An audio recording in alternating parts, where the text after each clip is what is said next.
Hey everyone, my name is Lizzie and today we'll be talking about how pH affects home brewing.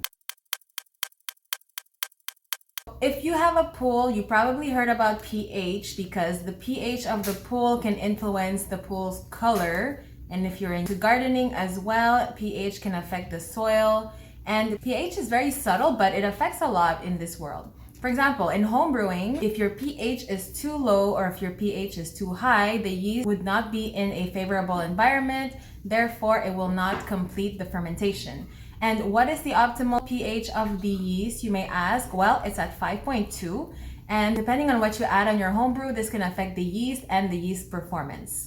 So a quick side note about pH is that I bought a digital pH meter and pH strips, and I'm here to tell you that do not spend your money on the digital pH meter. Just stick to the strips. It does the job. So I have a digital pH meter here, and what you have to do with this is calibrate it. So that's an extra step. You do not have to calibrate the strips.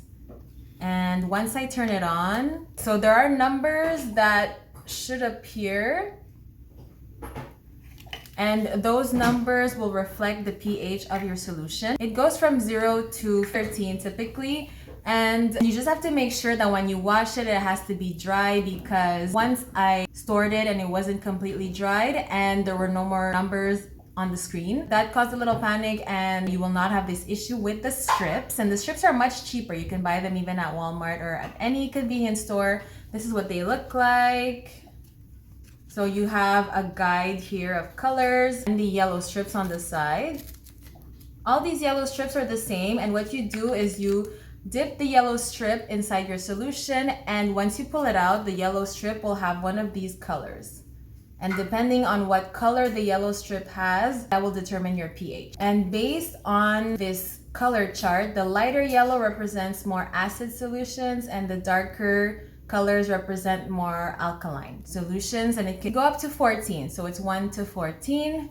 Therefore, I personally would suggest the strips. And if you like lemon flavored alcohol, I would suggest to add the lemon or to squeeze its juice at the end, so once fermentation is done, because one of my early batches, I added a lemon into my wash and it affected the pH. It reduced the pH to 3, and this is completely not acceptable for the yeast. They refuse to ferment the alcohol. Therefore, I had to add a product to increase the pH back to around 4 or 5. What I chose after extensive research is to add baking soda, because baking soda does increase your pH. It's more alkaline.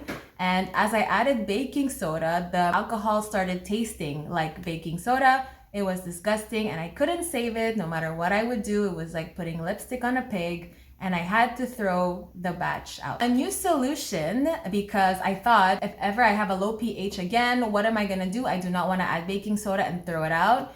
And another option or another product that you can add into your homebrew is calcium carbonate. And this is odd, but I tasted the calcium carbonate just alone, just to see what it tastes like, if it tastes like baking soda or not.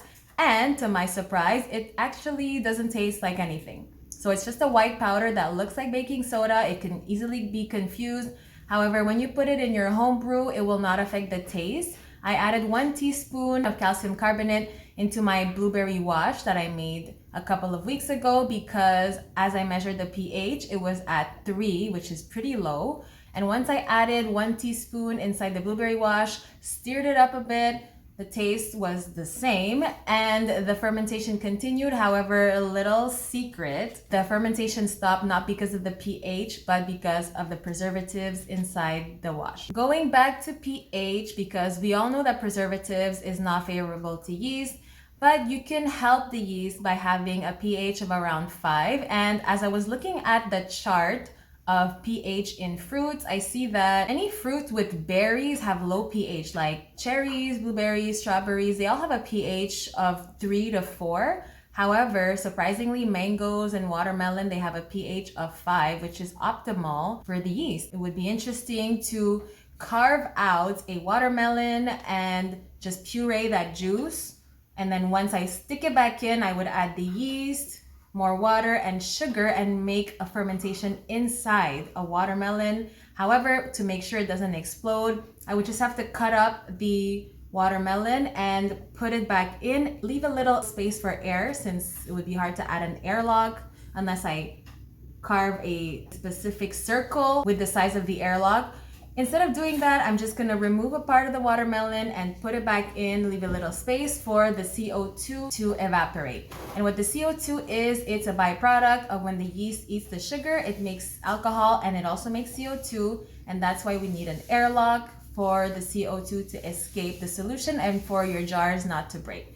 So here is an example of an airlock, and what happens when there's CO2, it will escape through the airlock and you'll see it here bubbling. And for other unique ways to use fruit to make alcohol, you can book a class. The link is in the description below. And by trial and error, I've used a lot of different juices, and I could say that by using cranberry juice, white cranberry juice and red cranberry juice, by using apple juice and water, the best liquids to make your alcohol is with water and apple juice. All the other liquids, the fermentation has stopped midway, and that is because of the preservatives. So going back to the pH, your pH is also an important factor when homebrewing. However, I would not get past the preservatives. That is the typical main reason why your fermentation stops. And if you found this video valuable, share it with a friend. Don't forget to like and subscribe. I'll see you in the next one.